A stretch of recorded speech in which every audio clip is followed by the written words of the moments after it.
What you gonna do now? It's your reflection looking back to pull you down. So are you gonna die today or make it out alive? Gotta conquer the monster in your head and then you'll fly, fly, phoenix fly. It's time for a new empire. Go bury your demons and tear down the ceiling, phoenix fly.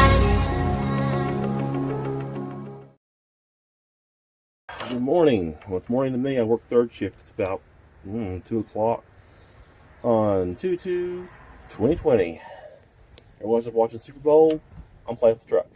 Haven't done an update in a long time because I bought the truck for work purposes, not for professional, for projects and such. Had a hot water heater relief valve fell on my trailer back there.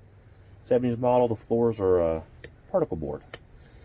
The only particle board is it's pressed wood together and glued and molded in, and it don't like water. So about half my floors got wet, a third of them were completely ruined, and the hot water heater was in our storage room, so that everything back there, extra winter clothes, extra blankets, stuff we had saved, all got soaked. So I live close to a landfill, so I've been loading this bad boy up with refuge as I'm just taking floors out and checking walls and insulation and such, and hauling it off and bringing it back. I had some footage of it, but my old phone, it was a Note 4 I was using, it stopped working so good. Every so often it wouldn't record audio. Sometimes I'd hit record and I won't get a video at all, nothing at all, no file and whatnot. So today I'm going to take care of that pressure relief valve that everyone says I have a hairline crack on the hydraulic head, but I can't find the crack. 7/16.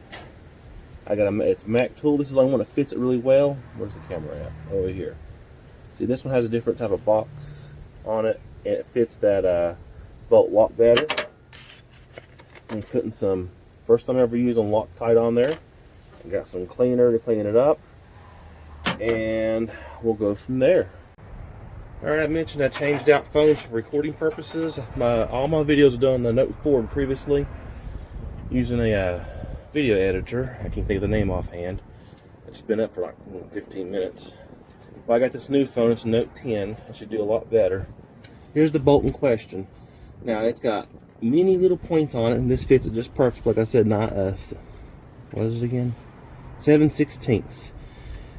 Now, it's a machined bolt. Basically, it's a metal to metal seal, about 80 foot-pounds, and go off a little bit. So when this seal messes up, you got to replace the whole thing.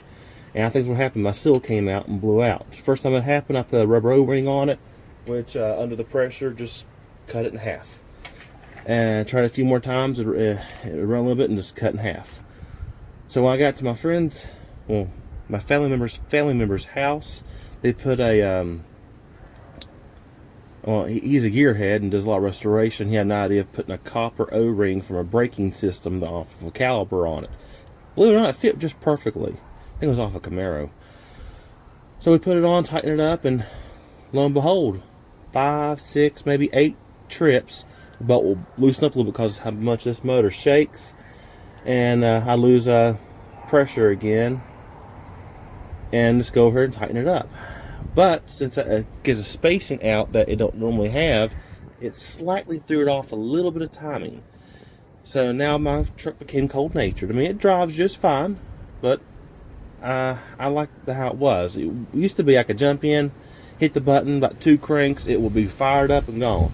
Now it's several cranks. I got to pull the choke out if it's cold. I got to use the flame heater, and it's a little slower and sluggish, but I'd prefer it to be back to how it was.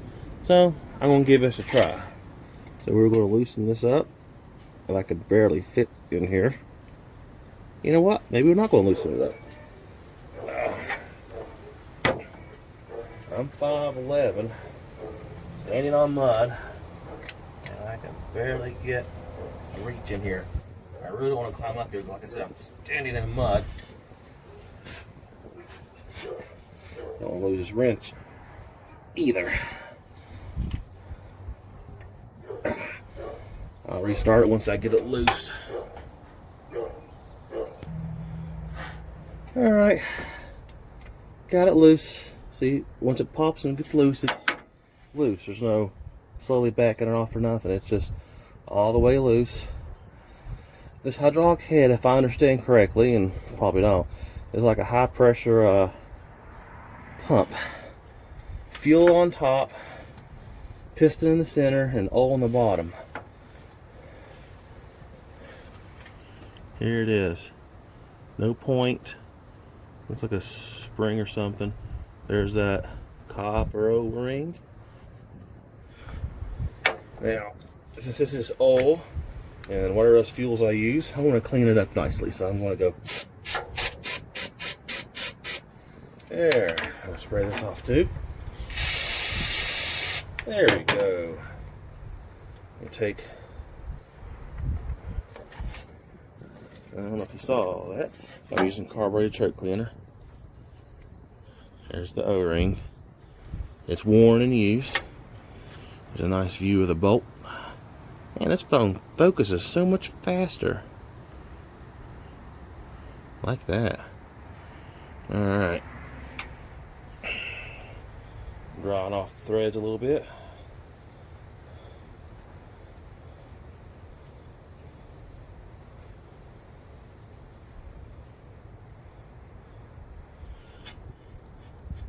Yeah, not as wet. Now, we're going to turn so you can halfway see what I'm doing, and hopefully the phone don't fall over. Let's see. Yeah, we're getting all set up good now. Well, I've never used thread locker in my life. I got into cars really late in life. Dad showed me some stuff, but he passed 5 years ago. Never got a chance to see this. So what I understand is you just open this thing up. And put those in there. You apply. You cut this open. Have to cut it. Be right back. Sorry about that. Like I said, never used it before. Cut the tip off and make a little bit of a mess. And like I said, I never used this. And it's a lot runnier than I expected, so I don't know how much to actually use. So I'm going to be liberal with it, which is unusual for me because I'm usually right down the dead center of the middle of that. Haha. Now, we're going to take this red jelly stuff. Focus. And we're going to turn this back to where it goes. Right about there. And I'm going to attempt to get this back in because I can barely reach.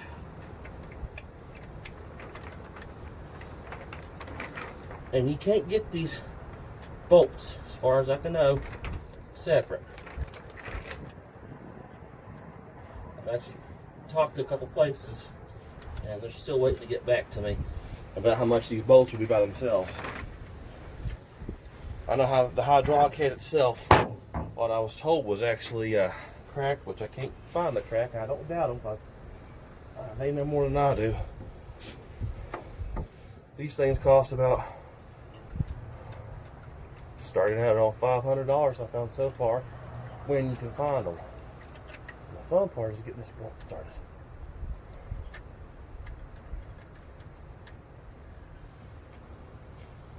So started.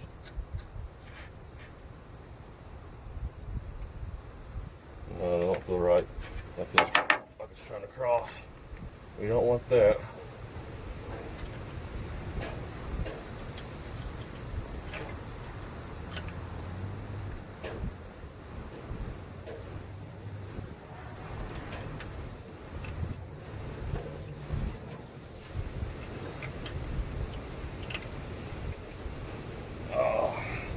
I doubt you want to see me struggling with this the whole time.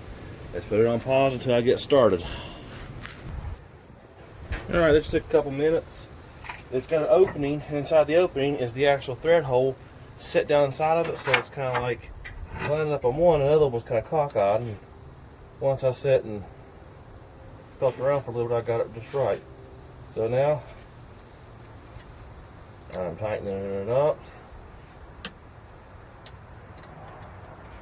And I will not be starting it today. I've got something for this thing to do on Tuesday. Take off another load. I'm going to try to record that again. Hopefully this time it'll keep the footage. Because I do got the better phone now. It's a whole lot better. The camera's a whole lot better. Wider angle, so right along POVs is going to be a lot better. And I'll try to record that on Tuesday. But I don't know how long these things need to actually set up and all that other stuff. Not too hard, it's cast. I'll give it a bump. Alright. Hopefully this does the trick. It doesn't mess anything up, because it's going to be a pain in the butt to get that off. Oh, drop the phone. Like I said, 7/16 Mac tools. This is a nice end of it. Right. Put up my thread locker, Loctite, red. It says it can be used with the oil and gas and such. I am going to save my nice copper washer. It's wallowed to the inside a little bit, just in case. And carb choke cleaner, which cleans things also nicely. And hopefully very soon we will have this bad boy back on the road, and nothing else going majorly wrong. That right there on the hydraulic head. And start getting videos turned out for you. Any questions? Let me know.